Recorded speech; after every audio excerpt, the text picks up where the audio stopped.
Famously Local podcast. Local, not local, but famous around these parts. You are on the air with the hostess with the mostest, showing you the good news, sharing the good news that you can use as we talk community awareness and keep you in the know. I am Angela Woods, aliasly known as that Laurel Hill Girl. Thanks for tuning in. Today, you guys, I have a very, very special guest, and he has some very informative information for you that I get a lot of requests about. So I want to let you know we're going to be talking about Medicare, possibly Medicaid, and about his business. But I have here in the building, people, Mr. Christopher Potts. Yay! Yeah, good afternoon. Good afternoon. Thank you for having me. Thank you, sir, for being here today. So I'm going to let him tell us about yourself.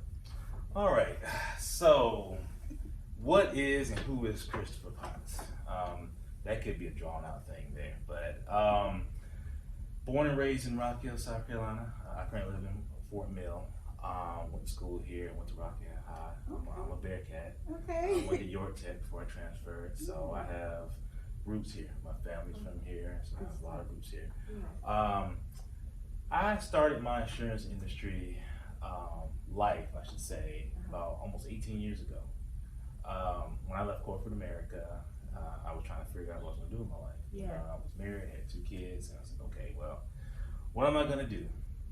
And so at that time, my stepfather, who he was an entrepreneur, and he actually owned an insurance agency with his best friend, Mr. Troy. And so he was like, well, why don't you come over and work with us? And like most of us, especially in the Black community, we're used to having those insurance agents. They used to call them debit agents.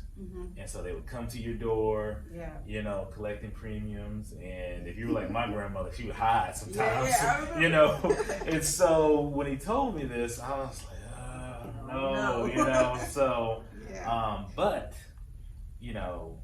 bills don't get paid, unless you work. And so my family instilled a strong work ethic in me, and so I was like, okay, I'm gonna make this work. Pray about it, and I'm gonna figure it out. So I got started in the insurance industry in 2005. I didn't get licensed until 2007. The first 2 years, I just kind of wanted to learn the ins and outs of the industry. I didn't want to be that debit agent that everyone tried to ignore and avoid, and stuff like that. So a little bit more personable. Exactly. So, so when I came aboard, it was a new product he was telling me about. So it's called Medicare Advantage and those type of things. And so I was like, okay. And so I had a strong relationship with my grandmother. She raised me because my parents worked. And they were hard working. They worked all the time. And so I felt, okay, well, if it's something I can help her and help her friends and other family members, then okay, I'm interested. So I learned about the business, and then I got licensed in September of 2007.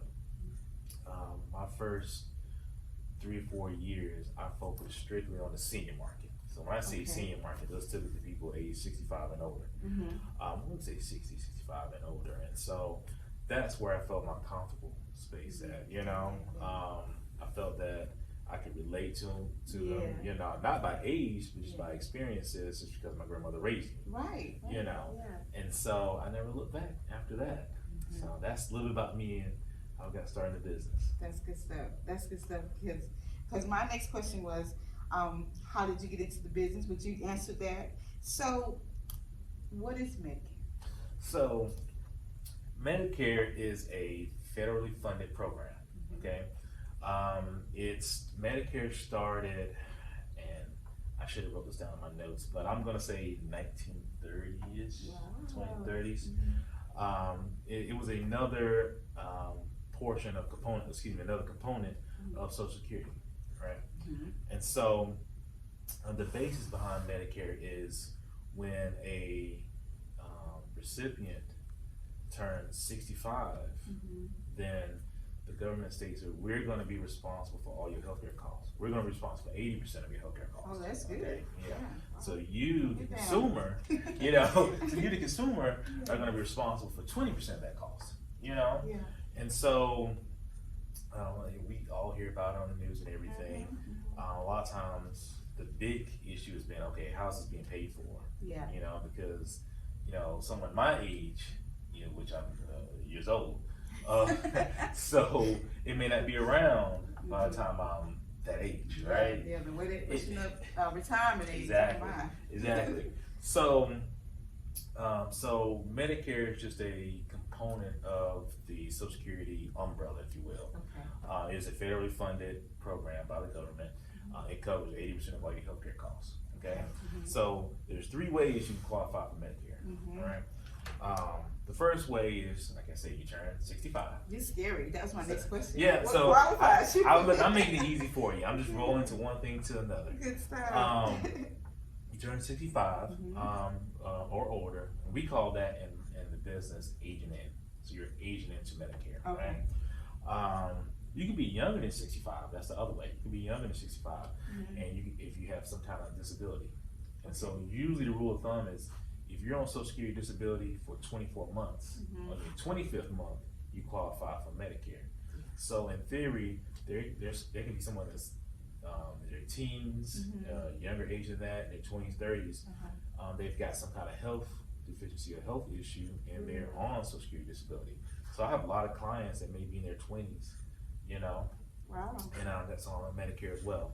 The third way is there's actually no age requirement, and that's if you are diagnosed with end-stage renal disease. So that's kidney failure requiring dialysis, Okay. or ALS, Lou Gehrig's disease, right? Right.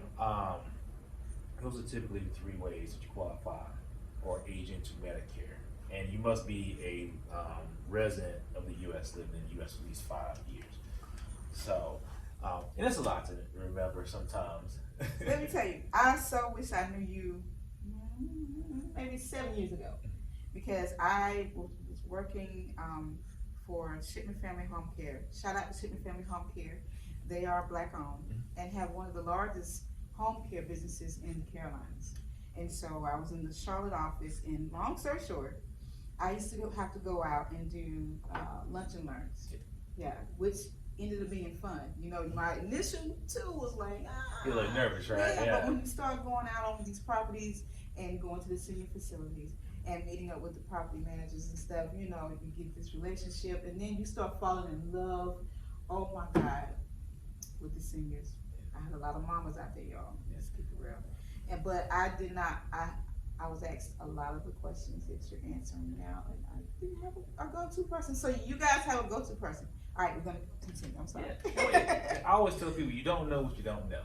True. You know, and so I'm just a conduit. I'm just a source to get the information. You know, and so it's so much information out there sometimes that a lot of these seniors get bombarded with information. They're like, I'm getting calls all over the place. I'm seeing commercials on TV. They're seeing Jimmy J. Walker, and they see all these people telling me, oh, I can get all my money back and this, and that. Yeah. And so I just tell people that I help you dissect all that. I tell you what you don't need. You get a stack of mail from the insurance company saying this, and that. I'm the one to tell you, okay, you need this. Okay. Or no, this is just some kind of marketing advertisement. You can just straight up throw it away. You know, so that's what I try to do. Oh, that's good. That's good. So how do you apply? So Through you? So yes and no. Okay. Okay. So there's 2 original components to Medicare. Okay, there's Medicare Part A and Medicare Part B. So a lot of times what happens is you'll have a senior or a consumer, they'll have a red, white, and blue card, right? It'll have a little funky number on it, looks like a big number. That's called your Medicare claim number. And then they'll have 2 parts on it. It'll say original Part A, hospital, original Part B, medical. Yeah. So those are 2 components that's funded by the government. Gotcha. Okay. Okay. And so with Part A, as long as you or your spouse paid 40 quarters of Social Security taxes, you qualify for Part A. Okay. So that equates to about 10 years. Okay. Pay Social Security taxes, or if you're on railroad benefits. And so that's another way. So if someone has railroad benefits or railroad retirement, they qualify for Part A and Part B. So Part A is typically no cost associated with it. Okay, you go to Social Security office, you say, okay, Mr. and Mrs. XYZ, I want to apply for my Part A and Part B services. A lot of times, Social Security Administration will send you a letter. Usually it's within 6 months prior to you turning 65. Now, because of the pandemic and everything that's going on, that's not always accurate anymore. So I always ask my clients and consumers to be proactive. You know, start the process yourself. And sometimes they'll send mailers, and if the consumer doesn't know what it is, and they think it's a scam, they'll just throw it away. So I'll say, you know, contact Social Security Administration. They'll start the process for you. So, you know, so if you pay taxes, Social Security taxes, Part A is no charge. Part B, there is an enrollment form. You know, now as an advisor, I can't help with that. Okay, I can't. Either they can go through Social Security Administration, or if they're having trouble through that avenue, you can do it online, or they can reach out to me and I can help them fill out the paperwork there.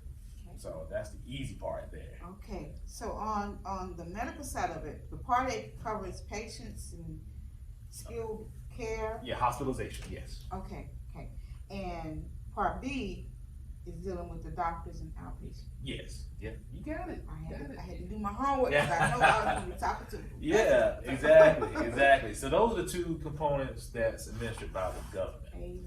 So then you go into Part C and Part D.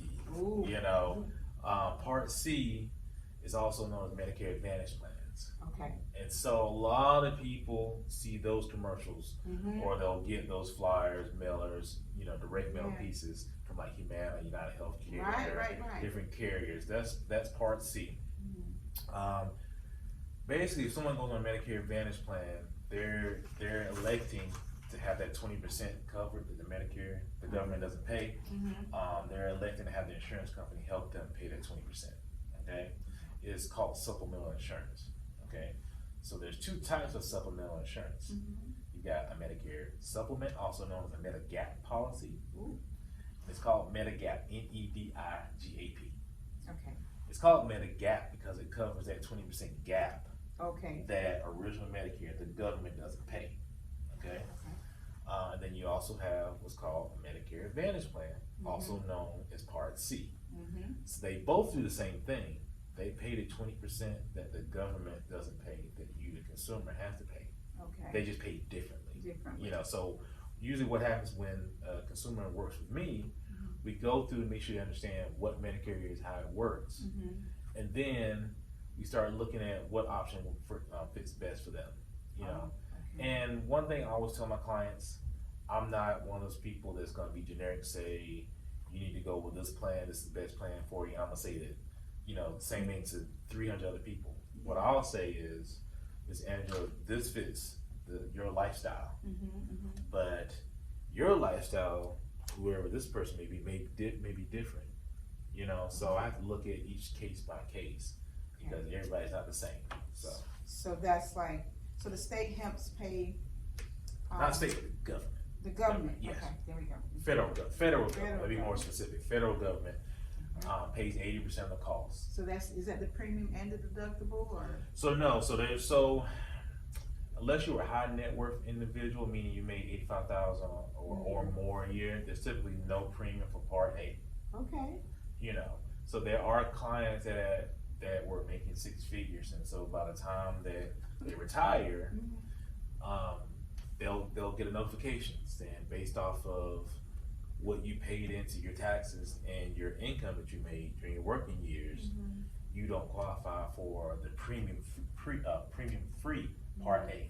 You know, that's a whole nother ballpark. So you don't have to worry about that, but that does happen. Yeah. But the only component to original Medicare is Part B that has a premium. Okay. And normally that's deducted from your Social Security check. Okay. But sometimes you may have consumers that are still working. Right? For instance, I'll give you my father. Before he retired, he turned 65, but he elected to keep working. Yeah. So he wasn't drawing Social Security. So when we signed him up for his Medicare Part A and Part B, he had to pay it annually because there was no check to draw it from. So he had to pay out of pocket.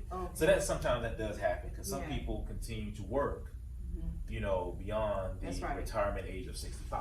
Yeah. You know, especially this day and age with the economy, Oh, yeah. they do work longer. That's right. That's right. So, but these are things that I go through.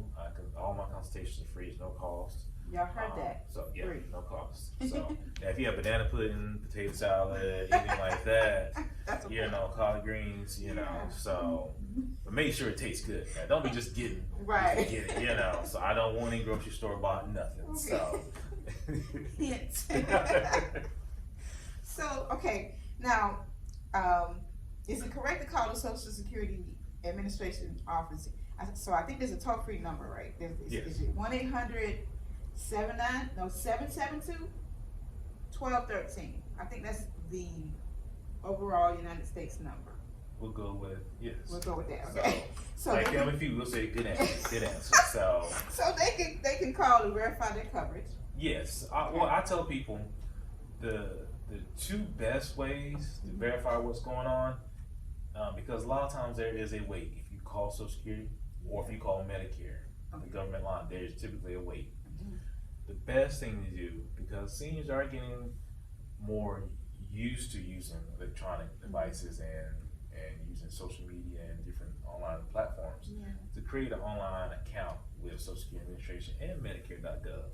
Use both, because you can sign up through those ways as well. Sometimes that's a little faster, you know, than calling. Sometimes you do want to call because you may have an issue. I've had clients that ran into some kind of weird issue with their enrollment procedures, and so they had to talk to a live body to get it, you know, to get it figured out, stuff like that. Oh, that's okay. That's good. It's now, will you be automatically enrolled in Medicare when you turn 65, or you have to take that step and start the process? It depends. That's what I was saying earlier. Yeah. So typically, if you turn the minute you turn 65, well, typically 6 months before you turn 65, you'll get notifications from Social Security Administration that unless you're a high net worth earner, that you need to start the process for your Part A. You know, that's the hospitalization. And then you would need to either go online, set an account and apply, or go to Social Security Administration or call to enroll in your Part B services. So there's 3 different options you can do. Now, that Part B, it pays for medical equipment, like oxygen. So what you're referring to is DME, durable medical equipment. Yeah. So without going into very specifics, I tell people, if you're just on original Medicare, A and B, meaning all you have is a red, white, blue card from the government, just be prepared to pay 20% whatever the cost is. Okay. You know, so I'm typically I'm a proponent of not having just original Medicare. You should have some kind of supplemental insurance to help cover that 20%. And there are certain circumstances where it makes more sense to only have A and B. That's referring to someone if they have Medicare and Medicaid. Yeah. So. Okay. So tell me, now, does Medicare pay for dental services? Yes and no. Yes and no. So there's very limited services. So normally what will happen is the consumer will get a booklet. It's called Medicare and You. It's a handbook. They have one that comes out every year. It gives you a list of all the services and coverage that original Medicare paid for. I do advise that if a client is going to get some kind of supplemental insurance, make sure that either that supplemental plan covers dental care or get you a dental plan, a standalone dental plan to help with that. Yes. Standalone. There we go. Yes. Okay. See, I'm hitting all of the buttons. Okay. Now, I was trying to understand the Medicaid, and I saw something about 38 states voted yes, and 8 states, and I'm like, Yeah, so we'll leave it there, but I wanted to also, just real quick, also mention Part D. So there's another part there we go. to Medicare. So we spoke about Part A, we spoke about Part B. I touched on Part C, which is Medicare Advantage and Medicare Supplements. And then you also have Part D, which is your prescription drug plans. Okay? So it's very important that when a consumer goes on Medicare, that even if they just have A and B, just the red, white, and blue card, that they have some type of prescription drug coverage. Okay. Okay. Because if you don't have credible prescription drug coverage, you will get penalized by the government. So, typically, what they look at is they want to make sure that you have as good as coverage through, let's say, major medical, employer, etc. Right? So, I do have clients that just have a prescription drug plan, because you can buy a prescription drug plan by themselves. Okay. So I'll have a client that has a red, white, blue card, and then they have a drug plan with a carrier. Okay. Right? But you can also get prescription drug coverage through Medicare Advantage plans. They're called Medicare Advantage Prescription Drug Plans, or MAPDs. So that's one option. The other option would be if you get a Medicare supplement, the Medigap policy that we spoke about. Yeah.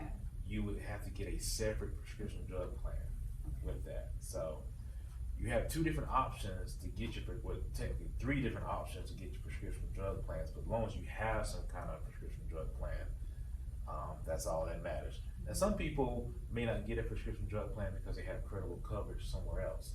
So credible coverage could be VA benefits, it could be TRICARE, it could be Medicaid, it could be tribal coverage. I have a few clients that are Native American, and so they get their drug coverage through tribal benefits. Now, it kind of goes back and forth on that. Sometimes it is considered credible coverage, sometimes it's not considered credible coverage. But I normally advise my clients, okay, you gotta have some kind of option here. Yeah. And make sure, because I wanna avoid you getting penalized on anything. So if you do get penalized, there's ways to kind of get around that sometimes, but I gotta make sure that it's ethical and it makes sense.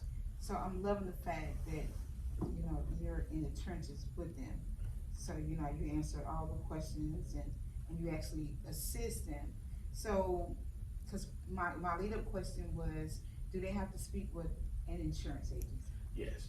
So I always advise people to speak with an insurance agent. I don't mean call somebody from a call center. Yeah. Because a lot of times those call centers, they're not regional. They're maybe in Wisconsin or Alaska or somewhere else, so they don't know you from Joe Blue, you know, and so it's better to speak with someone that's local, that works with the plants, that know the area very well. Okay. So that's always my advice, and so that's typically what I do. You know, I try to advise people to do that. And I did digress a little bit. I know you had a question about Medicaid. Okay, all right. Just want to make sure I want to answer everything. No problem at all. So you are covering the Carolinas? So I actually work in several states, Okay. and so I'm in North Carolina, South Carolina, Georgia, Virginia, Tennessee, Wisconsin, and I'm just adding Alabama and Kentucky. So my goal is, as I expand, I want to focus more regionally, and then I just tend to branch out and expand from there. A lot of people ask me, they'll name all those states and they'll say Wisconsin, and Wisconsin has nothing to do with the Southeast. And so as a part of my agency, I work with business owners with their benefits. You know, so that could be group health insurance, that could be individual health insurance. We're not talking about Medicare, but I can help them with Medicare. Yeah. And I can help them with their benefits like Aflac and those type of things. And so a lot of times I have to be licensed in the state that I'm doing business in. At this particular time, I had a client in Wisconsin, so I had to get licensed in Wisconsin, or I wouldn't get paid. And so Chris doesn't work for free.